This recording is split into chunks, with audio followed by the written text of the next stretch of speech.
ಗಣಪತಿ ಶಾರದಾ ಗುರುಭ್ಯೋ ನಮಃ. ತ್ವಮೇವ ಮಾತಾ ಚ ಪಿತಾ ತ್ವಮೇವ ತ್ವಮೇವ ಬಂಧುಶ್ಚ ಸಖಾ ತ್ವಮೇವ ತ್ವಮೇವ ವಿದ್ಯಾ ದ್ರವಿಣಂ ತ್ವಮೇವ ತ್ವಮೇವ ಸರ್ವಂ ಮಮ ದೇವ. ಶ್ರೋತೃಗಳಿಗೆ ಶ್ರೀ ಶಿವಪುರಾಣದ ರುದ್ರ ಸಂಹಿತೆಯ ಯುದ್ಧಕಾಂಡದ ಭಾಗಗಳಿಗೆ ಸ್ವಾಗತ. ಹಿಂದಿನ ಅಧ್ಯಾಯದಲ್ಲಿ ಶ್ರೀಕೃಷ್ಣನ ಗೋಲೋಕದಲ್ಲಿ ವಿಷ್ಣು ಪಾರ್ಷದನಾಗಿದ್ದಂತಹ ಕೃಷ್ಣ ಪಾರ್ಷದನಾಗಿದ್ದಂತಹ ಸುಧಾಮನೆಂಬ ಗೋಪನು ರಾಧೆಯ ಶಾಪದಿಂದ ಪೀಡಿತನಾಗಿ ಭೂಲೋಕಕ್ಕೆ ಬಂದು ಶಂಖಚೂಡನೆಂಬ ರಾಕ್ಷಸನಾಗಿ ದಾನವನಾಗಿ ಆತ ಜನ್ಮ ತಳೆಯುವುದು. ತದನಂತರ ಬ್ರಹ್ಮದೇವರನ್ನು ಕುರಿತು ತಪಸ್ಸು ಮಾಡಿ ಬ್ರಹ್ಮದೇವನಿಂದಲೇ ಅಜೇಯನಾಗಿರುವಂತಹ ವರವನ್ನು ಪಡೆದು ಬ್ರಹ್ಮದೇವರ ಆದೇಶದಂತೆ ಬದರಿಕಾಶ್ರಮದಲ್ಲಿ ತಪಸ್ಸು ಮಾಡುತ್ತಿದ್ದ ತುಳಸಿಯ ಬಳಿಗೆ ಬರುತ್ತಾನೆ. ಬ್ರಹ್ಮದೇವರೇ ಅವರಿಬ್ಬರ ವಿವಾಹವನ್ನು ಗಾಂಧರ್ವ ವಿಧಿಯಿಂದ ನೆರವೇರಿಸುತ್ತಾರೆ. ತದನಂತರ ಶಂಖಚೂಡನು ಹಸುರ ದಾನವ ರಾಜ್ಯಕ್ಕೆ ಅಧಿಪತಿಯಾಗಿ ದೇವತೆಗಳನ್ನು ಪೀಡಿಸುತ್ತಾ ಲೋಕಕಂಟಕನಾಗಿ ಬೆಳೆಯುತ್ತಾನೆ. ಸನತ್ಕುಮಾರರು ಕಥೆಯನ್ನು ಮುಂದುವರಿಸಿ ಹೇಳುತ್ತಾರೆ, ಮುನಿಯೇ, ಅನಂತರ ಅತ್ಯಂತ ದೀನರಾದ ಬ್ರಹ್ಮ ವಿಷ್ಣುವಿನ ವಚನವನ್ನು ಕೇಳಿ ಶಿವನು ಮುಗುಳ್ನಕ್ಕು ಮೇಘಗರ್ಜನೆಯಂತೆ ಗಂಭೀರವಾಣಿಯಿಂದ ಎಂತೆಂದನು. ಏಕೆಂದರೆ ಶಂಖಚೂಡನ ತೊಂದರೆಗಳನ್ನು ಶಂಖಚೂಡನು ಕೊಡುತ್ತಿದ್ದಂತಹ ಕಷ್ಟವನ್ನು ತಡೆದುಕೊಳ್ಳಲಾರದೆ ದೇವತೆಗಳೆಲ್ಲರೂ ಬ್ರಹ್ಮನ ಬಳಿಗೂ ಹಾಗೂ ಬ್ರಹ್ಮನೇ ಮೊದಲಾದವರೆಲ್ಲರೂ ನಂತರ ವಿಷ್ಣುವಿನ ಬಳಿಗೂ ಹಾಗೂ ವಿಷ್ಣುವು ಅವರೆಲ್ಲರನ್ನು ಕರೆದುಕೊಂಡು ಶಿವನ ಬಳಿಗೂ ಬಂದು ಆತನನ್ನು ಈಗ ಸ್ತುತಿಸುತ್ತಿದ್ದಾರೆ. ಏಕೆಂದರೆ ಶಿವನ ತ್ರಿಶೂಲದಿಂದಲೇ ಶಂಖಚೂಡನು ಸಾಯುವನು, ಆ ನಂತರ ಗೋಲೋಕಕ್ಕೆ ಆತನು ಹಿಂದಿರುಗುವನು ಎಂದು ಶ್ರೀಕೃಷ್ಣನೇ ತಿಳಿಸಿರುವನು. ಶಿವನು ಹೇಳುತ್ತಾನೆ, ಎಲೈ ಹರಿಯೇ, ಬ್ರಹ್ಮನೇ, ಶಂಖಚೂಡನಿಂದ ಉಂಟಾದ ಭಯವನ್ನು ನೀವು ಸರ್ವಥಾ ತ್ಯಜಿಸಿರಿ. ನಿಸ್ಸಂದೇಹವಾಗಿ ನಿಮ್ಮ ಕಲ್ಯಾಣವಾಗುವುದು. ನಾನು ಶಂಖಚೂಡನ ಎಲ್ಲ ವೃತ್ತಾಂತವನ್ನು ಯಥಾರ್ಥವಾಗಿ ತಿಳಿದಿರುವೆನು. ಅವನು ಹಿಂದಿನ ಜನ್ಮದಲ್ಲಿ ಓರ್ವ ಗೋಪನಾಗಿದ್ದನು. ಅವನು ಐಶ್ವರ್ಯಶಾಲಿ ಭಗವಾನ್ ಶ್ರೀಕೃಷ್ಣನ ಭಕ್ತನಾಗಿದ್ದನು. ಇವನ ಹೆಸರು ಸುಧಾಮ ಎಂದಿತ್ತು. ಆ ಸುಧಾಮನೇ ರಾಧಾದೇವಿಯ ಶಾಪದಿಂದ ಶಂಖಚೂಡ ಎಂಬ ದಾನವರಾಜನಾಗಿ ಹುಟ್ಟಿರುವನು. ಇವನು ಪರಮ ಧರ್ಮಜ್ಞನು, ದೇವತೆಗಳಲ್ಲಿ ದ್ರೋಹ ಮಾಡುವವನು ಆಗಿದ್ದಾನೆ. ಇವನು ದುರ್ಬುದ್ಧಿಯಿಂದ ತನ್ನ ಉತ್ಕೃಷ್ಟ ಬಲದ ಭರವಸೆಯಿಂದ ಸಮಸ್ತ ದೇವತೆಗಳಿಗೆ ಕ್ಲೇಶವನ್ನು ಕೊಡುತ್ತಿರುವನು. ಈಗ ನೀವು ಪ್ರೇಮದಿಂದ ನನ್ನ ಮಾತನ್ನು ಕೇಳಿರಿ ಮತ್ತು ದೇವತೆಗಳನ್ನು ಆನಂದಿತರಾಗಿಸಲು ಬೇಗನೆ ಕೈಲಾಸವಾಸಿ ರುದ್ರನ ಬಳಿಗೆ ಹೋಗಿರಿ. ಆ ರುದ್ರ ರೂಪವು ನನ್ನದೇ ಉತ್ತಮ ಪೂರ್ಣ ರೂಪವಾಗಿದೆ. ನಾನೇ ದೇವತೆಗಳ ಕಾರ್ಯಸಿದ್ಧಿಗಾಗಿ ಬೇರೆಯಾದ ಸ್ವರೂಪವನ್ನು ಧರಿಸಿ ಅಲ್ಲಿ ಪ್ರಕಟನಾಗಿರುವೆನು. ನನ್ನ ಆ ರೂಪವು ಐಶ್ವರ್ಯಶಾಲಿ ಹಾಗೂ ಪರಿಪೂರ್ಣತಮವಾಗಿದೆ. ಹರಿಯೇ, ಅದಕ್ಕಾಗಿ ನಾನು ಭಕ್ತರ ವಶೀಭೂತನಾಗಿ ಕೈಲಾಸ ಪರ್ವತದಲ್ಲಿ ಸದಾ ವಾಸ ಮಾಡುತ್ತಿರುವೆನು. ಅನಂತರ ಕೈಲಾಸಕ್ಕೆ ಹೋಗಿ ದೇವತೆಗಳು ಭಗವಾನ್ ಮಹೇಶನನ್ನು ಸ್ತುತಿಸುತ್ತಾ ಕೊನೆಗೆ, ಮಹೇಶಾನನೇ, ನೀನಾದರೂ ಕೃಪೆಯ ಆಗರವಾಗಿರುವೆ. ದೀನರನ್ನು ಉದ್ಧರಿಸುವುದು ನಿನ್ನ ಪಣವೇ ಆಗಿದೆ. ಸ್ವಾಮಿ, ದಾನವರಾಜ ಶಂಖಚೂಡನನ್ನು ವಧಿಸಿ ಇಂದ್ರನನ್ನು ಅವನ ಭಯದಿಂದ ಬಿಡಿಸು, ಹಾಗೂ ದೇವತೆಗಳನ್ನು ಈ ವಿಪತ್ತಿನಿಂದ ಮೇಲೆತ್ತು ಎಂದು ಬೇಡಿಕೊಂಡರು. ಆಗ ಭಕ್ತವತ್ಸಲ ಶಂಭುವು ದೇವತೆಗಳ ಆ ಪ್ರಾರ್ಥನೆಯನ್ನು ಕೇಳಿ ನಕ್ಕು ಬಿಟ್ಟನು ಮತ್ತು ಮೇಘಗರ್ಜನೆಯಂತೆ ಗಂಭೀರವಾಣಿಯಿಂದ ಈ ರೀತಿಯಾಗಿ ನುಡಿದನು. ಎಲೈ ಹರಿಯೇ, ಬ್ರಹ್ಮನೇ, ದೇವತೆಗಳೇ, ನೀವು ನಿಮ್ಮ ನಿಮ್ಮ ಸ್ಥಾನಗಳಿಗೆ ಮರಳಿ ಹೋಗಿರಿ. ನಾನು ನಿಶ್ಚಯವಾಗಿಯೂ ಸೈನ್ಯದೊಂದಿಗೆ ಶಂಖಚೂಡನನ್ನು ವಧಿಸುವೆನು. ಇದರಲ್ಲಿ ಕೊಂಚವೂ ಸಂಶಯವಿಲ್ಲ. ಸನತ್ಕುಮಾರರು ಹೇಳುತ್ತಾರೆ, ವ್ಯಾಸರೇ, ಮಹೇಶ್ವರನ ಆ ಅಮೃತಮಯ ವಚನವನ್ನು ಕೇಳಿ ಸಮಸ್ತ ದೇವತೆಗಳಿಗೆ ಪರಮಾನಂದವಾಯಿತು. ಇನ್ನು ಶಂಖಚೂಡನು ಸತ್ತೇ ಹೋದನು ಎಂದು ಅವರು ತಿಳಿದುಕೊಂಡರು. ಆಗ ಮಹೇಶ್ವರನ ಚರಣಗಳಲ್ಲಿ ಪ್ರಣಾಮಗೈದು ವಿಷ್ಣುವು ವೈಕುಂಠಕ್ಕೂ ಬ್ರಹ್ಮದೇವರು ಸತ್ಯಲೋಕಕ್ಕೂ ಸಮಸ್ತ ದೇವತೆಗಳು ತಮ್ಮ ತಮ್ಮ ಸ್ಥಾನಗಳಿಗೂ ತೆರಳಿದರು. ಇತ್ತ ಪರಮೇಶ್ವರನು ದುಷ್ಟರಿಗೆ ಕಾಲ ಸ್ವರೂಪನು, ಸತ್ಪುರುಷರ ಗತಿ ಸ್ವರೂಪನು ಆದ ಆ ಮಹಾರುದ್ರನು ದೇವತೆಗಳ ಇಚ್ಛೆಯಂತೆ ಮನಸ್ಸಿನಲ್ಲಿ ಶಂಖಚೂಡನನ್ನು ವಧಿಸಲು ನಿಶ್ಚಯಿಸಿದನು.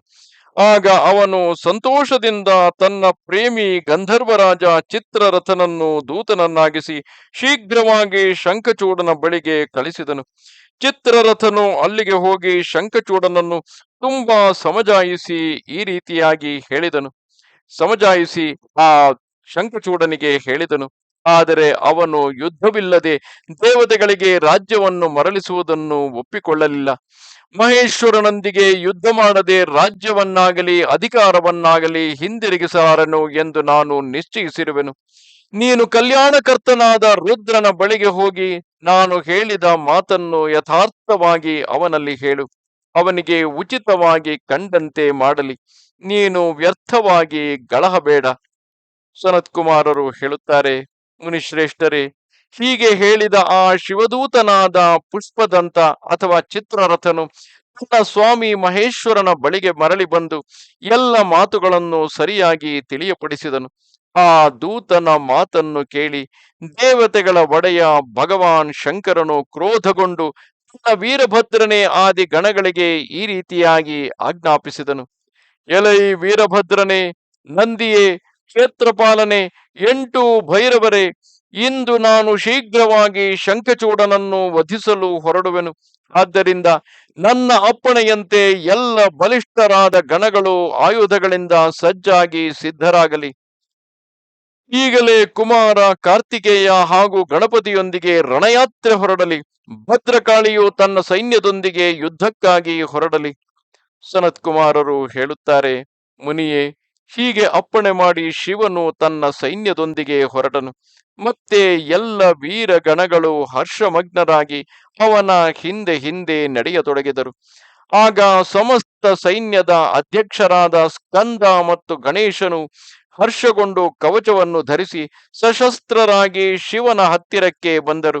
ಮತ್ತೆ ವೀರಭದ್ರ, ನಂದಿ, ಮಹಾಕಾಲ, ಸುಭದ್ರಕ, ವಿಶಾಲಾಕ್ಷ, ಬಾಣ, ಪಿಂಗಲಾಕ್ಷ, ವಿಕಂಪನ, ವಿರೂಪ, ವಿಕೃತಿ, ಮಣಿಭದ್ರ, ಭಾಷ್ಕಲ, ಕಪಿಲ, ದೀರ್ಘದಂಷ್ಟ್ರ, ವಿಕಾರ, ತಾಮ್ರಲೋಚನ, ಕಾಲಂಕರ, ಬಲಿಭದ್ರ, ಕಾಲಜಿಹ್ವ, ಕುಟೀಚರ, ಬಲೋನ್ಮತ್ತ, ರಣಶ್ಲಾಘ್ಯ, ದುರ್ಜಯ ಹಾಗೂ ದುರ್ಗಮ ಮೊದಲಾದ ಮುಖ್ಯ ಮುಖ್ಯ ಸೇನಾಪತಿ ಗಣನಾಯಕರು ಶಿವನೊಂದಿಗೆ ಹೊರಟರು. ಆ ಗಣಗಳ ಸಂಖ್ಯೆ ಕೋಟಿ ಕೋಟಿಯಾಗಿತ್ತು. 8 ಭೈರವರು, 11 ಭಯಂಕರ ರುದ್ರರು, 8 ವಸುಗಳು, ಇಂದ್ರ, 12 ಆದಿತ್ಯರು, ಅಗ್ನಿ, ಚಂದ್ರ, ವಿಶ್ವಕರ್ಮ, ಅಶ್ವಿನಿ ಕುಮಾರರಿಬ್ಬರು, ಕುಬೇರ, ಯಮ, ನಿರರತಿ, ನಳಕೂಬರ, ವಾಯು, ವರುಣ, ಬುಧ, ಮಂಗಲ ಹಾಗೂ ಇತರ ಗ್ರಹರು, ಪರಾಕ್ರಮಿ ಕಾಮದೇವನು, ಉಗ್ರದಂಷ್ಟ್ರ, ಉಗ್ರದಂಡ, ತೋರಟ ಮತ್ತು ಕೋಟಭ ಮುಂತಾದವರು ಶೀಘ್ರವಾಗಿ ಮಹೇಶ್ವರನೊಂದಿಗೆ ನಡೆದರು. ಸ್ವತಃ ಮಹೇಶ್ವರಿ ಭದ್ರಕಾಳಿ ದೇವಿಯು 100 ಭುಜಗಳನ್ನು ಧರಿಸಿಕೊಂಡು ಶಿವನೊಂದಿಗೆ ಹೊರಟಳು.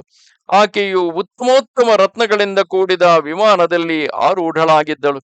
ಆಕೆಯ ಶರೀರಕ್ಕೆ ಕೆಂಪು ಚಂದನದ ಅನುಲೇಪವನ್ನು ಹಚ್ಚಲಾಗಿತ್ತು ಹಾಗೂ ಕೆಂಪಾದ ಸೀರೆ ಶೋಭಿಸುತ್ತಿತ್ತು.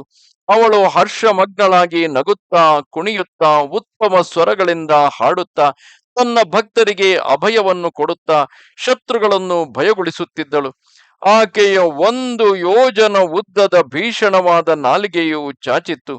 ಅವಳು ಕೈಗಳಲ್ಲಿ ಶಂಖ, ಚಕ್ರ, ಗದೆ, ಪದ್ಮ, ಗುರಾಣಿ, ಕತ್ತಿ, ಧನುಷ್ಯ, ಬಾಣ, 1 ಯೋಜನ ವಿಸ್ತಾರವುಳ್ಳ ಆಳವಾದ ಗುಂಡಾದ ಕಪಾಲ, ಗಗನಚುಂಬಿ ತ್ರಿಶೂಲ, 1 ಯೋಜನ ಉದ್ದವಾದ ಶಕ್ತಿ, ಮುದ್ಗನ, ಮುಸಲ, ವಜ್ರ, ಖಡ್ಗ, ಹರಿತವಾದ ಪರಶು, ವೈಷ್ಣವಾಸ್ತ್ರ, ವಾರುಣಾಸ್ತ್ರ, ವಾಯವ್ಯಾಸ್ತ್ರ, ನಾಗಪಾಶ, ನಾರಾಯಣಾಸ್ತ್ರ, ಗಂಧರ್ವಾಸ್ತ್ರ, ಬ್ರಹ್ಮಾಸ್ತ್ರ, ಗಾರುಡಾಸ್ತ್ರ, ಪರ್ಜನ್ಯಾಸ್ತ್ರ, ಪಾಶುಪತಾಸ್ತ್ರ, ಜೃಂಭಣಾಸ್ತ್ರ, ಪರ್ವತಾಸ್ತ್ರ, ಮಹಾಪರಾಕ್ರಮಿ ಸೂರ್ಯಾಸ್ತ್ರ, ಕಾಲಕಾಲ, ಮಹಾನಲ, ಮಹೇಶ್ವರಾಸ್ತ್ರ, ಯಮದಂಡಾಸ್ತ್ರ, ಸಂಮೋಹನಾಸ್ತ್ರ, ಸಮರ್ಥ ದಿವ್ಯ ಅಸ್ತ್ರ ಹಾಗೂ 106 ದಿವ್ಯಾಸ್ತ್ರಗಳನ್ನು ಧರಿಸಿದ್ದಳು.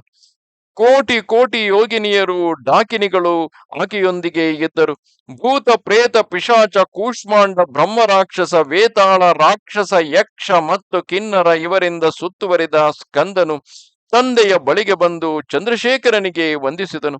ಅವನ ಅಪ್ಪಣೆಯಂತೆ ಪಕ್ಕದಲ್ಲಿ ಸ್ಥಿತನಾಗಿ ಸಹಾಯಕನ ಸ್ಥಾನವನ್ನು ಸ್ವೀಕರಿಸಿದನು. ಅನಂತರ ರುದ್ರ ರೂಪಧಾರಿ ಶಂಭುವು ತನ್ನ ಸಮಸ್ತ ಸೈನ್ಯವನ್ನು ಒಟ್ಟುಗೂಡಿಸಿ ಶಂಖಚೂಡನೊಂದಿಗೆ ಕಾದಾಡಲು ನಿರ್ಭಯನಾಗಿ ಮುಂದುವರಿದನು. ದೇವತೆಗಳ ಉದ್ಧಾರಕ್ಕಾಗಿ ಚಂದ್ರಭಾಗಾ ನದಿಯ ತಟದಲ್ಲಿ ಮನೋಹರ ವಟವೃಕ್ಷದ ಕೆಳಗೆ ನಿಂತು ಬಿಟ್ಟನು. ವ್ಯಾಸರೇ, ಶಿವದೂತನು ಹೊರಟು ಹೋದಾಗ ಪ್ರತಾಪಿ ಅಂದರೆ ಶಿವದೂತನಾಗಿ ಬಂದಿದ್ದಂತಹ ಪುಷ್ಪದಂತನು ಹೊರಟು ಹೋದ ಮೇಲೆ ಪ್ರತಾಪಿ ಶಂಖಚೂಡನು ಅರಮನೆಯೊಳಗೆ ಹೋಗಿ ತುಳಸಿಯ ಬಳಿ ಎಲ್ಲ ವೃತ್ತಾಂತವನ್ನು ಹೇಳಿದನು. ದೇವಿ, ಶಂಭುವಿನ ದೂತನಿಂದ ರಣ ನಿಮಂತ್ರಣವನ್ನು ಕೇಳಿ ನಾನು ಯುದ್ಧಕ್ಕಾಗಿ ಸಿದ್ಧನಾಗಿರುವೆನು. ಅವನೊಡನೆ ಹೋರಾಡಲು ನಿಶ್ಚಯವಾಗಿ ನಾನು ಹೋಗುವೆನು. ಅದಕ್ಕಾಗಿ ನೀನು ಸಮ್ಮತಿಯನ್ನು ಕೊಡು. ಹೀಗೆ ಹೇಳಿ ಆ ಜ್ಞಾನಿಯು ಪ್ರಿಯೆಯನ್ನು ನಾನಾ ರೀತಿಯಿಂದ ಸಮಜಾಯಿಸಿದನು. ಮತ್ತೆ ಬ್ರಾಹ್ಮೀ ಮುಹೂರ್ತದಲ್ಲಿ ಎದ್ದು ಪ್ರಾತಃ ಕೃತ್ಯಗಳನ್ನು ಪೂರೈಸಿ ನಿತ್ಯ ಕರ್ಮಗಳನ್ನು ಮುಗಿಸಿ ಬಹಳಷ್ಟು ದಾನಗಳನ್ನು ಕೊಟ್ಟನು.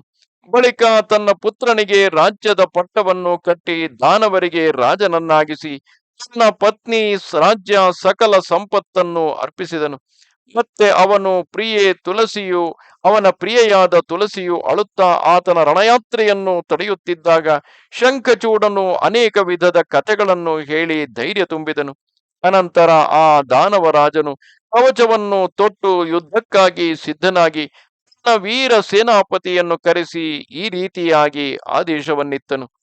ಸೇನಾಪತಿಯೇ, ಸಮಸ್ತ ಕಾರ್ಯಗಳಲ್ಲಿ ಕುಶಲರು, ಸಮರಕ್ಕಾಗಿ ಶೋಭಿಸುವವರು ಆದ ನನ್ನ ಎಲ್ಲ ವೀರರು ಕವಚವನ್ನು ತೊಟ್ಟು ಯುದ್ಧಕ್ಕಾಗಿ ಸಿದ್ಧರಾಗಿ ಹೊರಡಲಿ. ಶೂರ ವೀರ ದಾನವರ ಮತ್ತು ದೈತ್ಯರ 86 ತುಕಡಿಗಳು ಹಾಗೂ ಬಲಶಾಲಿ ಕಂಕರ ಭಯವಿಲ್ಲದ ಸೇನೆಗಳು ಶಸ್ತ್ರಗಳಿಂದ ಸುಸಜ್ಜಿತರಾಗಿ ನಗರದಿಂದ ಹೊರಬೀಳಲಿ. ಕೋಟಿ ಕೋಟಿ ಪ್ರಕಾರಗಳಿಂದ ಪರಾಕ್ರಮವನ್ನು ಪ್ರಕಟಿಸುವ ಅಸುರರ 50 ಕುಲಗಳು ಕೂಡ ದೇವತೆಗಳ ಪಕ್ಷಪಾತಿ ಶಂಭುವಿನೊಡನೆ ಯುದ್ಧ ಮಾಡಲು ಹೊರಡಲಿ. ನನ್ನ ಅಪ್ಪಣೆಯಂತೆ ಧೌಮ್ರರ 100 ಗುಂಪುಗಳು ಕವಚಗಳಿಂದ ವಿಭೂಷಿತರಾಗಿ ಶಂಭುವಿನೊಡನೆ ಕಾದಾಡಲು ಬೇಗನೆ ಹೊರಡಲಿ. ಕಾಲಕೇಯರು, ಮೌರ್ಯರು, ದೌರ್ಹೃದರು, ಪಾಲಕರು ನನ್ನ ಅಪ್ಪಣೆಯಂತೆ ರುದ್ರನೊಂದಿಗೆ ಸಂಗ್ರಾಮಕ್ಕಾಗಿ ರಣಸಾಮಗ್ರಿಗಳಿಂದ ಸುಸಜ್ಜಿತರಾಗಿ ಹೊರಡಲಿ. ಸನತ್ಕುಮಾರರು ಹೇಳುತ್ತಾರೆ, ಮುನಿಯೇ, ಸೇನಾಪತಿಗೆ ಹೀಗೆ ಆದೇಶಿಸಿ ಅಸುರರ ರಾಜ ಮಹಾಬಲಿ ದಾನವೇಂದ್ರ ಶಂಖಚೂಡನು ಸಾವಿರಾರು ಪ್ರಕಾರದ ಬಹಳ ದೊಡ್ಡ ಸೈನ್ಯದೊಂದಿಗೆ ಸುತ್ತುವರೆದು ನಗರದಿಂದ ಹೊರಬಿದ್ದನು. ಅವನ ಸೇನಾಪತಿಯು ಯುದ್ಧಶಾಸ್ತ್ರದಲ್ಲಿ ನಿಪುಣನು, ಮಹಾರಥಿಯು, ಮಹಾಶೂರನು, ರಣಭೂಮಿಯಲ್ಲಿ ಮಹಾರಥಿಗಳಲ್ಲಿ ಅಗ್ರಗಣ್ಯನೂ ಆಗಿದ್ದನು. ಹೀಗೆ ಯುದ್ಧದಲ್ಲಿ ವೀರರಿಗೆ ಭಯವನ್ನುಂಟು ಮಾಡುವ ಆ ದಾನವರಾಜನು 3 ಲಕ್ಷ ಅಕ್ಷೌಹಿಣಿ ಸೈನ್ಯದ ಮೇಲೆ ಶಾಸನ ಮಾಡುತ್ತಾ ಶಿಬಿರದಿಂದ ಹೊರಟು ಉತ್ತಮೋತ್ತಮ ರತ್ನಗಳಿಂದ ನಿರ್ಮಿತ ವಿಮಾನದಲ್ಲಿ ಆರೂಢನಾಗಿ ಗುರುಗಳನ್ನು ಮುಂದೆ ಮಾಡಿ ಯುದ್ಧಕ್ಕಾಗಿ ಹೊರಟು ಬಿಟ್ಟನು. ಮುಂದುವರಿದು ಪುಷ್ಪಭದ್ರಾ ನದಿಯ ತಟದ ಸಿದ್ಧಾಶ್ರಮಕ್ಕೆ ತಲುಪಿದನು. ಅಲ್ಲಿ ಒಂದು ಮನೋಹರ ವಟವೃಕ್ಷವು ವಿರಾಜಿಸುತ್ತಿತ್ತು. ಆ ಸಿದ್ಧಿಕ್ಷೇತ್ರವು ಸಿದ್ಧರಿಗೆ ಉತ್ತಮ ಸಿದ್ಧಿಯನ್ನು ಕೊಡುವುದಾಗಿದೆ. ಪುಣ್ಯಕ್ಷೇತ್ರ ಭಾರತದಲ್ಲಿ ಅದು ಕಪಿಲರ ತಪಸ್ಥಾನವೆಂದು ಹೇಳುತ್ತಾರೆ. ಆ ಭೂಭಾಗವು ಪಶ್ಚಿಮ ಸಮುದ್ರದಿಂದ ಪೂರ್ವಕ್ಕೂ, ಮಲಯ ಪರ್ವತದಿಂದ ಪಶ್ಚಿಮಕ್ಕೂ, ಶ್ರೀಶೈಲದಿಂದ ಉತ್ತರಕ್ಕೂ, ಗಂಧಮಾದನದಿಂದ ದಕ್ಷಿಣದಲ್ಲಿಯೂ ಇತ್ತು. ಅದರ ಅಗಲ 5 ಯೋಜನ ಮತ್ತು ಉದ್ದ 500 ಯೋಜನವಾಗಿತ್ತು. ಭಾರತದ ಆ ಭಾಗದಲ್ಲಿ ಉತ್ತಮ ಪುಣ್ಯಪ್ರದವಾದ ಶುದ್ಧ ಸ್ಫಟಿಕದಂತೆ ಸ್ವಚ್ಛ ಜಲದಿಂದ ಪರಿಪೂರ್ಣವಾಗಿರುವ ಪುಷ್ಪಭದ್ರ ಮತ್ತು ಸರಸ್ವತಿ ಎಂಬ 2 ರಮಣೀಯ ನದಿಗಳು ಹರಿಯುತ್ತಿದ್ದವು. ಸದಾ ಸೌಭಾಗ್ಯದಿಂದ ಕೂಡಿತು. ಲವಣ ಸಾಗರದ ಪ್ರಿಯ ಭಾರಿಯೇ ಪುಷ್ಪಭದ್ರ ಸರಸ್ವತಿಯೊಂದಿಗೆ ಹಿಮಾಲಯದಿಂದ ಹೊರಟು ಗೋಮಂತ ಪರ್ವತವನ್ನು ಎಡಕ್ಕೆ ಹಾಕಿ ಪಶ್ಚಿಮ ಸಮುದ್ರಕ್ಕೆ ಅವು ಸೇರಿಕೊಳ್ಳುತ್ತವೆ. ಅಲ್ಲಿಗೆ ತಲುಪಿದ ಶಂಖಚೂಡನು ಶಿವನ ವಿಶಾಲವಾದ ಸೇನೆಯನ್ನು ನೋಡಿದನು. ಮುನಿಯೇ, ಶಂಖಚೂಡನು ಮೊದಲಿಗೆ ಶಿವನ ಬಳಿಗೆ ಒಬ್ಬ ದಾನವೇಶ್ವರನನ್ನು ದೂತನನ್ನಾಗಿ ಕಳಿಸಿದನು. ಅವನು ಶಿವನಲ್ಲಿ ಯುದ್ಧ ಮಾಡದಿರುವಂತೆ ಹೇಳಿದನು. ಶಿವನು ಅವನಲ್ಲಿ ದೇವತೆಗಳ ರಾಜ್ಯವನ್ನು ಮರಳಿ ಕೊಡುವಂತೆ ತಿಳಿಸಿದನು.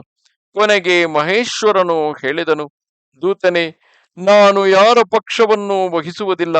ಏಕೆಂದರೆ ನಾನು ಎಂದೂ ಸ್ವತಂತ್ರನಾಗಿರದೆ ಸದಾ ಭಕ್ತರ ಅಧೀನದಲ್ಲೇ ಇರುತ್ತೇನೆ ಹಾಗೂ ಭಕ್ತರ ಇಚ್ಛೆಯಂತೆ ಅವರ ಕಾರ್ಯವನ್ನು ಮಾಡುತ್ತಾ ಇರುತ್ತೇನೆ.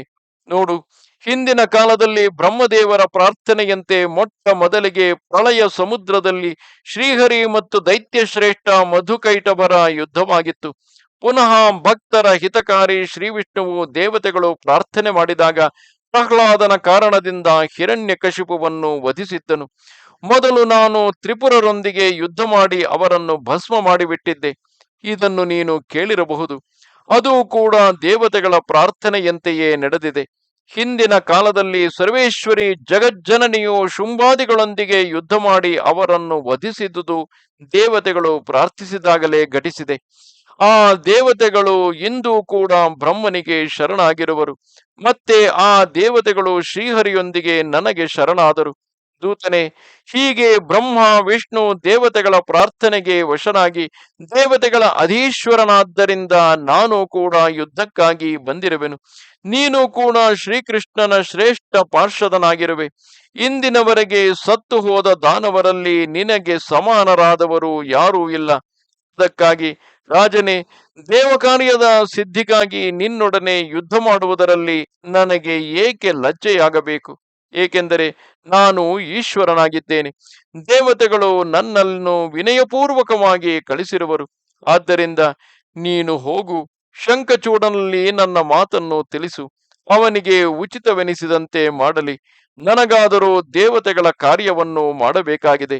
ಹೀಗೆ ಹೇಳಿ ಕಲ್ಯಾಣಕರ್ತ ಮಹೇಶ್ವರನು ಸುಮ್ಮನಾದನು. ಆಗ ಶಂಖಚೂಡನ ದೂತರು ಅವನ ಬಳಿಗೆ ಹೊರಟು ಹೋದರು. ಈ ರೀತಿಯಾಗಿ ಶಂಖಚೂಡನು ಹಾಗೂ ರುದ್ರನು ತಮ್ಮ ತಮ್ಮ ಸೇನೆಗಳೊಂದಿಗೆ ಎದುರು ಬದಲಾಗಿರುವರು. ಶಂಖಚೂಡನು ದೇವತೆಗಳ ಸ್ವರ್ಗವನ್ನು ಗೆದ್ದು ದೇವತೆಗಳಿಗೆ ಕಂಠಪ್ರಾಯನಾಗಿರುವುದರಿಂದಲೇ ರುದ್ರನು ತನ್ನ ಸೇನೆಯೊಂದಿಗೆ ಆತನನ್ನು ಸಂಹರಿಸಿ ದೇವತೆಗಳ ರಾಜ್ಯವನ್ನು ಮರಳಿಸುವುದಕ್ಕಾಗಿ ಯುದ್ಧಕ್ಕೆ ಬಂದಿರುವನು. ನಮಸ್ತೆ ಶಾರದೆ ದೇವಿ ಕಾಶ್ಮೀರ ಪುರವಾಸಿನಿ ತ್ವಾಮಹಂ ಪ್ರಾರ್ಥಯೇ ನಿತ್ಯಂ ವಿದ್ಯಾದಾನಂಚ ದೇಹಿಮೆ. ನಮಸ್ಕಾರ.